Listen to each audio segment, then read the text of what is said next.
78 सालों में हमने एक लंबी यात्रा तय की है। 78 साल की उम्र वैसे था साधारणतः माना जाता है, बढ़ोतरी की उम्र मानी जाती है, लेकिन वह एक प्रौढ़ प्रौढ़ लोकतांत्रिक देश की उम्र है। 78 साल बहुत होता है। इस 78 सालों में से पहले जब हमको स्वाधीनता मिला था, जब हम स्वाधीन हुए थे, उस समय हमारा देश विदेशी कारपोरेट उपनिवेश के तहत था और उसको चूस करके खोखला कर दिया गया था।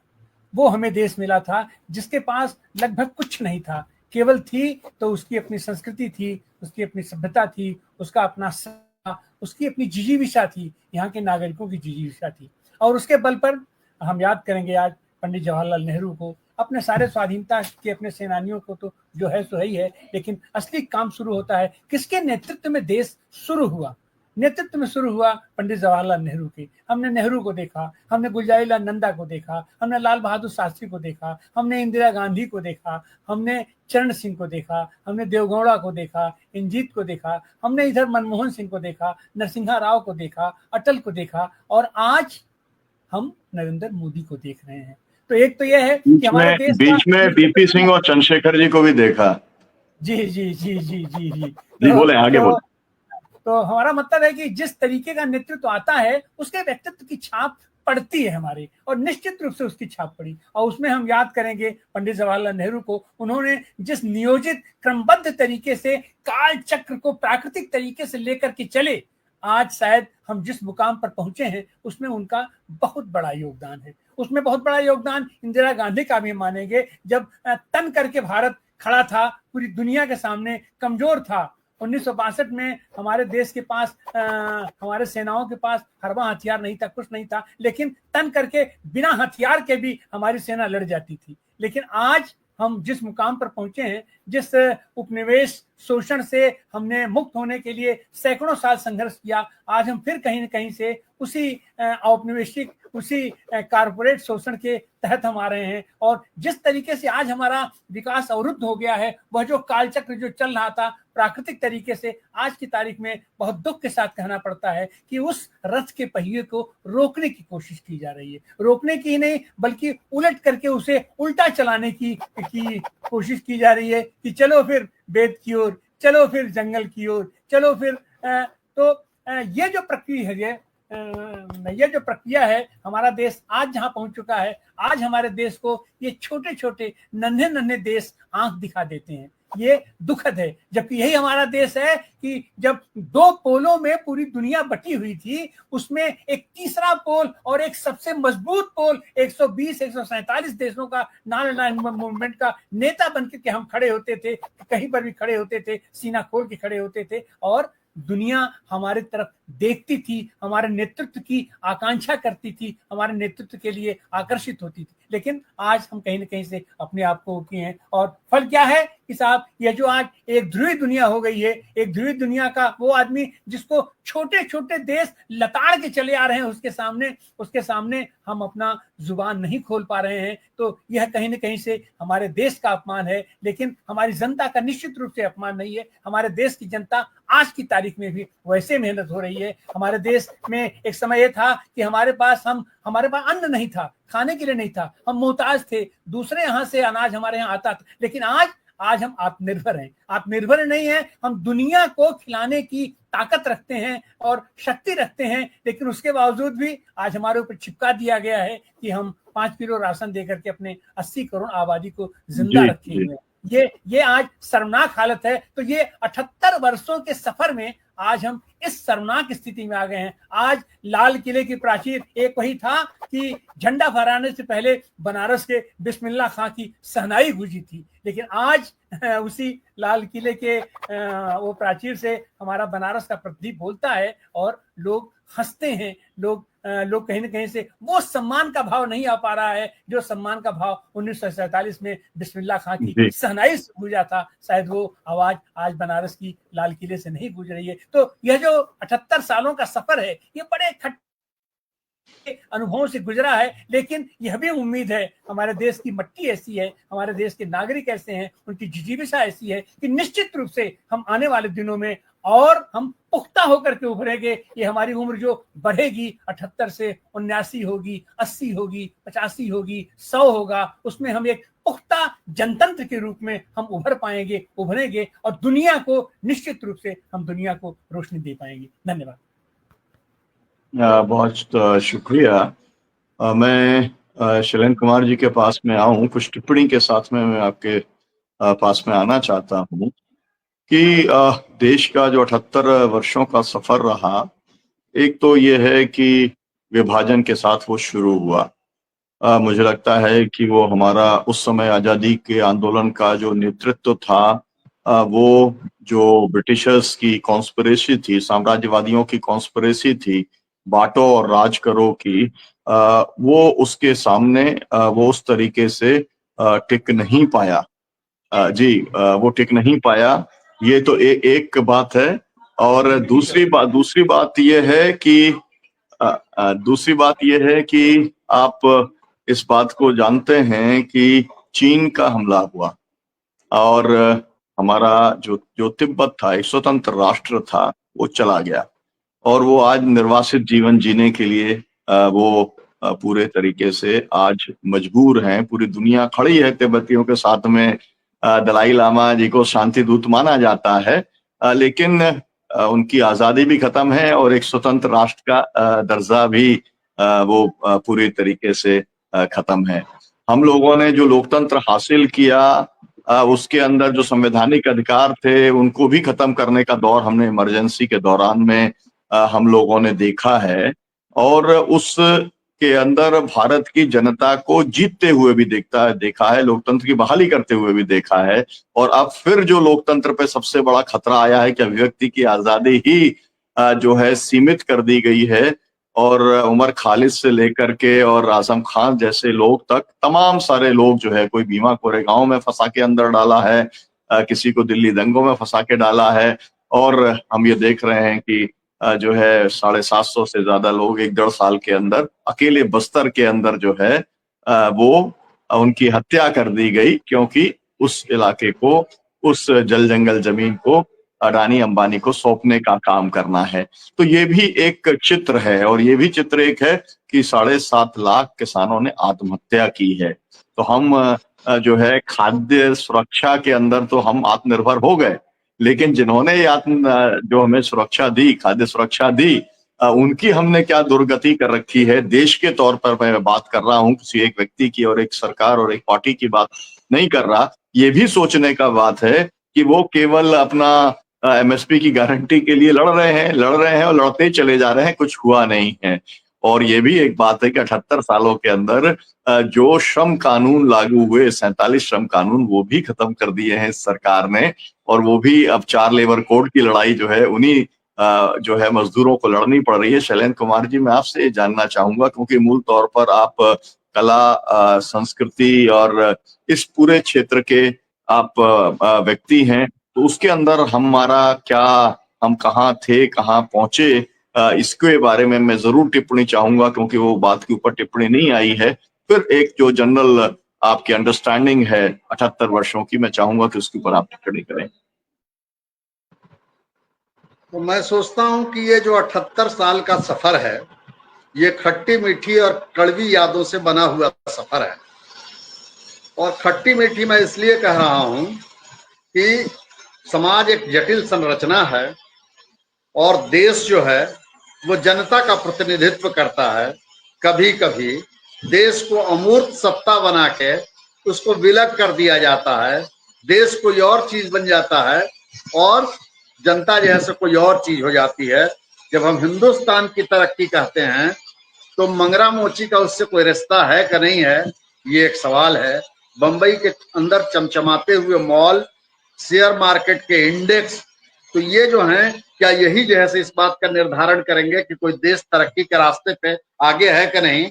कि देश जब तरक्की की बात करेगा तो वो ये भी तय करेगा कि गर्भवती स्त्रियां जो है माइल्ड न्यूट्रिशन की वजह से बच्चा पैदा करते समय किस संख्या में मर जाती हैं, इन्फेंट मोर्टेलिटी रेट हमारे देश के अंदर क्या है। तो ये तो मैं इसका एक निगेटिव पक्ष गिना रहा हूं, लेकिन इसमें बहुत सारे पॉजिटिव पक्ष रहे और मैं 2-3 शेर से इस बात की आगाज करना चाहता हूं। एक तो फैज कहते हैं कि निजात दीदा वो दिल की घड़ी नहीं आई, चले चलो कि अभी वो मंजिल नहीं आई। तो कभी कभी परफेक्शन की तरफ यात्रा, जीवन यात्रा है, आजादी भी यात्रा है, और स्वतंत्रता और लोकतंत्र भी एक गत्यात्मक अवधारणा है। एक जमाने में हम समझते थे कि स्वतंत्रता और अभिव्यक्ति का मतलब यह है कि लोगों को वोट देने का अधिकार मिले, लेकिन स्त्रियां उससे एक्सक्लूडेड थी, वो उसमें इंक्लूड हुई और स्वतंत्रता की अवधारणा का विस्तार हुआ। और अब हम आके थर्ड जेंडर की भी बात करते हैं। तो ये जो पूरा खेल है, इसको हम एक रंगे तरीके से नहीं देख सकते हैं। सवाल उठाए जा रहे थे, जवाब भी आ रहे थे। हमारे पास नेहरू थे और गांधी जैसे नेता की विरासत थी, जिनकी 1948 में मार के हत्या कर दी गई। तो आजादी एक सपने का नाम था, आजादी एक ख्वाब भी था, और ये आजादी उसी ख्वाब और सपने के कसौटी पे कसा जाएगा। नेहरू के बारे में मैं 2 बातें कहना चाहता हूं, आजादी का जब मैं जिक्र कर रहा हूं तो। नेहरू बहुत ही कल्पनाशील थे, उनके पास सपने थे, लेकिन नेहरू का एक यथार्थ भी था। वो एक राष्ट्र के प्रधानमंत्री थे और प्रधानमंत्री के हैसियत से उनको एक मुल्क मिला हुआ था और बहुत सारे सवालों पे उनको जैसे रिएक्ट करना था। और कम्युनिस्टों के पास सिर्फ सपना था, कम्युनिस्टों के पास सिर्फ सपना था, और नेहरू के पास सपने और यथार्थ, यानी जो बाउंड्री थी, जो सीमाएं थी, उसके अंदर जैसे मिला हुआ देश मौजूद था। कम्युनिस्टों ने सोचा कि नेहरू जो हैं इतने रेडिकल हैं, इतने जैसे प्रोग्रेसिव हैं, और इसके बाद जैसे नेहरू से उनकी शिकायत रही कि वो अपने सपनों के कसौटी पे नेहरू को कसना चाहते थे। तो नेहरू और कम्युनिस्टों के बीच आजादी के शुरुआती दौर में जो गैप बना, अगर ये गैप नहीं बना होता तो शायद हम एक दूसरा हिंदुस्तान भी देख पाते। हालांकि दोनों के अपने अपने सच थे और उसी सच के आईने में दोनों जो है आजादी को देखने की कोशिश कर रहे थे। एक तीसरी बात आई कि उस जमाने में यह संभव था कि नागार्जुन ये लिखें कि किसकी जनवरी किसका अगस्त है, कौन यहाँ पस्त है, कौन यहाँ मस्त है। उसी जमाने में यह संभव था कि रघुवीर सहाय कहें कि फटा सुधरना पहने किसके गुण हरिचरणा गाता है, जन गण मन अधिनायक में भला कौन वो भारत भाग्य विधाता है, बल्लम तुरही छत्र चंवर के साथ कौन जय जय कराता है। कहने का गर्ज ये है कि प्रश्न भी उठाए जा रहे थे, आजादी की सीमाओं की ओर भी इंगित की जा रही थी, और दूसरी तरफ जैसे एक मिक्स्ड इकोनॉमी के नाम पे एक फटेहाल देश जैसे नवरत्नों से सज रहा था। और नेहरू कह रहे थे कि ये जो बड़े बड़े उद्योग धंधे हैं ये हिंदुस्तान के नए मंदिर हैं। तो ये एक काल था। तो इस काल को मैं 2 हिस्सों में विभाजित कर लेता हूं। 14 के पहले का हिंदुस्तान ये खट्टे मीठे और कड़वी यादों से बना हुआ हिंदुस्तान है। इनमें कड़वी यादों के रूप में आप जैसे इमरजेंसी का स्मरण कर सकते हैं, इसमें कड़वी याद के रूप में मकोका का स्मरण कर सकते हैं, इसमें मीशा का स्मरण कर सकते हैं, इसमें और दूसरे जो पोट्टा और जैसे लॉ जो बने उनका स्मरण कर सकते हैं। और ये कड़वी यादें थी। लेकिन 14 के बाद न हम खट्टी मीठी तो गायब हो गई, हम सिर्फ एक भयावह याद के साथ जी रहे हैं। तो ये फर्क है। उस समय हमारे पास कड़वी यादें भी थी, मीठी और खट्टी यादें भी थी, उपलब्धियां भी थी, और आजादी की अपनी सीमाएं भी थी। और ये व्यक्ति की सीमा है, नेहरू की सीमा नहीं थी, ये इतिहास की सीमा थी। इसीलिए कि जिस कॉन्स्टिट्यूएंट असेंबली में वहां बैठे हुए थे, मुझको बोलने की इजाजत दीजिए कि मैं साफ साफ तौर पे ये कहूं कि हम कम्युनिस्टों को लगता था कि वो एक समाजवादी लोकतांत्रिक देश क्यों नहीं बना देते हैं तुरंत आजादी के बाद। लेकिन नेहरू की क्या दिक्कत थी, वहां श्यामा प्रसाद मुखर्जी कॉन्स्टिट्यूएंट असेंबली में थे, वहां कन्हैया लाल मानिकलाल मुंशी थे, वहां राजर्षि टंडन थे, राजगोपालाचारी जैसे इंडिपेंडेंट इंडिया के गवर्नर जनरल थे, और उसी राजगोपालाचारी के स्वतंत्र पार्टी के अंदर हिंदुस्तान के जमींदार बाद के दौर में शामिल हो गए। तो हमको नेहरू को थैंक्स बोलना चाहिए था, जो नेहरू उस कॉन्स्टिट्यूएंट असेंबली से अपने विराट व्यक्तित्व के जरिए से छीन के लाए। उसको थैंक्स बोलने के बजाय हम उनको अपने अपेक्षाओं और आकांक्षाओं और सपनों की कसौटी पे कस रहे थे। तो ये एक संकट जैसे आजादी के दौर में जो पैदा हुआ, ये मुझको बड़ा भारी संकट लगता है। अब जब नेहरू और गांधी जैसे हिंदुस्तान के जमीन पे भूलुंठित पड़े हुए हैं, तो अब पूछना, लेफ्ट भी कह रहे हैं कि गांधी चाहिए, नेहरू चाहिए, सब लौट के आइए। तो ये जो हिंदुस्तान बना वो इसी तरीके का हिंदुस्तान बना है। लेकिन हम, और दूसरी बात यह है कि हम जैसे रेटोरिक में बहुत फंस गए बात के दौर में, और प्रोग्रेसिव लोग भी उसी भाषा में बात करने लगे, मजबूत हिंदुस्तान, विकसित हिंदुस्तान रेटोरिक का पार्ट नहीं है। लेकिन मजबूत हिंदुस्तान जब आप कहते हैं तो आप जैसे वो हिटलर जैसे मध्यम स्वर में आप ही की जबान से बोलना शुरू कर देता है, बहुत मध्यम सुर में, और वो जब सुर बहुत लाउड हो जाता है। कैसा हिंदुस्तान चाहते हैं हम? एक ऐसा हिंदुस्तान चाहते हैं जिसको मजबूत से मजबूत राष्ट्र डरा नहीं सके, और कमजोर से कमजोर छोटा पड़ोसी जो है वो समानता के अधिकार के साथ हमारे बगल में खड़ा हो सके, यानी जस्ट पे आधारित एक आइडिया। तो रेटोरिक जो है, इस रेटोरिक ने हमको बहुत तकलीफ पहुंचाया है। तो आजादी के इतने दिनों के मूल्यांकन के बाद हम इस नतीजे पे पहुंच सकते हैं कि हमको आजादी के जश्न मनाने के लिए बहुत सारे कारण हमारे पास मौजूद हैं। लेकिन कृपया याद रखें कि जब जब आजादी का जश्न मनाएं तो वो अहद लेने का भी दिन है कि हम आजादी का एक्सपेंशन भी करेंगे, हिंदुस्तान की आकांक्षाओं का विस्तार भी करेंगे। वक्त कम है, वरना हम एक सवाल करके अपनी बात खत्म कर देना चाहते हैं। ये विकसित भारत भी कैसा होगा? भूटान विकसित है कि नहीं है, और वहां लोग खुशहाल हैं।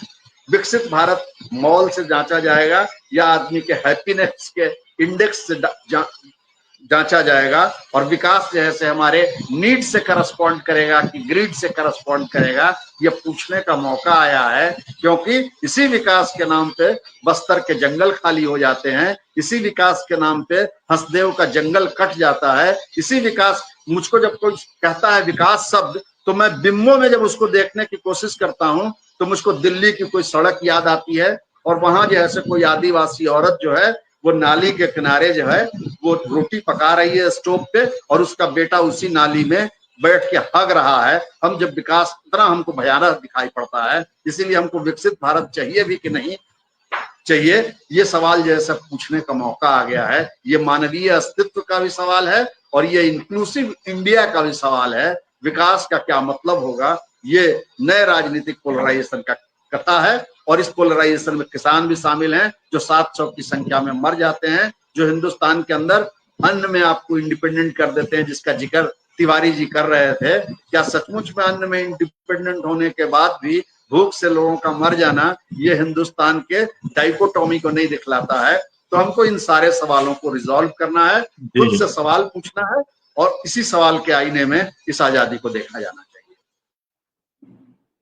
बहुत शुक्रिया। आपने बहुत बढ़िया तरीके से, प्रभावशाली तरीके से आपने जिन बिंदुओं को रखा है, मुझे लगता है कि इसके ऊपर और डिबेट करने की जरूरत है, और हम बहुजन संवाद में इसके ऊपर और भी डिबेट करेंगे, इस चर्चा को आगे बढ़ाएंगे। लेकिन मैं ये जरूर कहना चाहता हूं, क्योंकि आपने जो बात कही वो लेफ्ट की और एक कांग्रेस की आपने बात की, लेकिन उस समय आजादी के जब हम आजाद हो रहे थे, उस समय दो और बड़ी फोर्सेस थी, और एक तो कम्युनल फोर्स थी जो कि एक तरीके से राजाओं के द्वारा या उनके द्वारा बैक्ड थी। मेरे पिताजी आचार्य नरेंद्र देव के साथ रहे, मेरे पिताजी आचार्य नरेंद्र देव के साथ रहे। जी, हाँ, मैं दूसरा वही कह रहा हूँ कि दूसरी एक धारा जो है वो दूसरी जो है वो धारा सोशलिस्टों की थी, जो उस समय तक 1934 से लेकर के 48 तक जो कांग्रेस के अंदर थी। लेकिन उन्होंने ऑपोजिशन की भूमिका इसलिए ली कि उस समय कांग्रेस के अंदर राइटिस्ट फोर्सेस हावी हो गई। उन्होंने सोशलिस्टों को कांग्रेस के अंदर नहीं रहने दिया, और सोशलिस्टों ने यह तय किया कि ऑपोजिशन के अंदर या तो कम्युनल फोर्सेस आएंगी या फिर ऐसी फोर्सेस आएंगी जो वायलेंस में विश्वास रखती हैं, और इसलिए उन्हें भी रोकना जरूरी है। ये उस समय के समाजवादियों की एक समझ थी। उसका उल्लेख मैं करना इसलिए आवश्यक समझता हूं कि उस समय ये जो कम्युनल फोर्सेस वाली धारा थी, उन्होंने विभाजन तो करा लिया, लेकिन मैं अगर मध्य प्रदेश से क्योंकि आता हूं, मैं देखता हूं केवल कांग्रेस और समाजवादी थे। ज्यादातर जगह पर कहीं पर मतलब जो पावर में देखा जाए तो 37 के बाद जब से चुनाव शुरू हुए तो इनकी कोई बहुत बड़ी ताकत नहीं थी। राम राज्य परिषद वालों की, हिंदू महासभा वालों की, बाद में जनसंघ वालों की, ये बहुत छोटे मोटे से थे, तो इसलिए लेकिन थे। और वो आज जहां के ऊपर पहुंचे हैं, कहीं ना कहीं पर ये 78 साल का उनका सफर है और कहीं ना कहीं पर ये पूरे देश के सफर को उन्होंने प्रभावित करने का काम किया है। एक और बात यह कि आपने विकास की बहुत सारी बात कही है, तो मेरा कहना यह है कि जिस विकास के मॉडल के ऊपर हम निकले थे, आज हम ऐसी जगह पर पहुंचे हैं जब हमें अल्टरनेटिव डेवलपमेंट मॉडल के बारे में सोचना पड़ रहा है।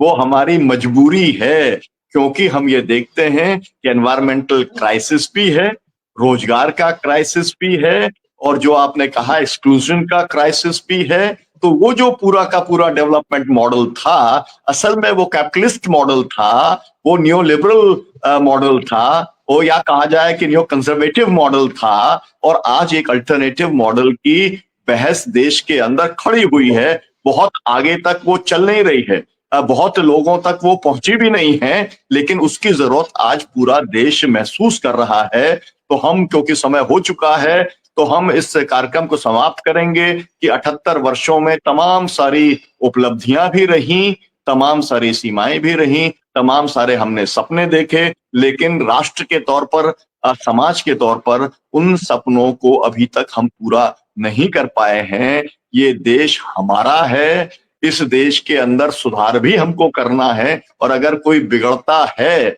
तो कहीं ना कहीं हमारे को अपनी जिम्मेदारी भी उसके अंदर लेनी पड़ेगी, क्योंकि ये बात मधुलिमा जी ने बहुत पहले लिखी थी कि इस देश के अंदर, जो थोड़ा सा इशारा किया था तिवारी जी ने, कि अगर इस देश के अंदर आजादी के दौरान जो बना था, एक किस्म का अलायंस बना था, आजादी के बाद में कांग्रेस का, लेफ्ट का, सोशलिस्टों का वो अलायंस अगर आगे बढ़ता तो शायद कम्युनल फोर्सेस यहां तक नहीं पहुंच पाती जो आज पहुंच गई। इन सब बातों के ऊपर चर्चा करनी है। इंडिया गठबंधन बना है, इस दिशा के अंदर बढ़ने की एक कोशिश है। कहां तक पहुंचेंगे, कितना चलेगा, क्या उसके नतीजे निकलेंगे, ये बाद में देखेंगे।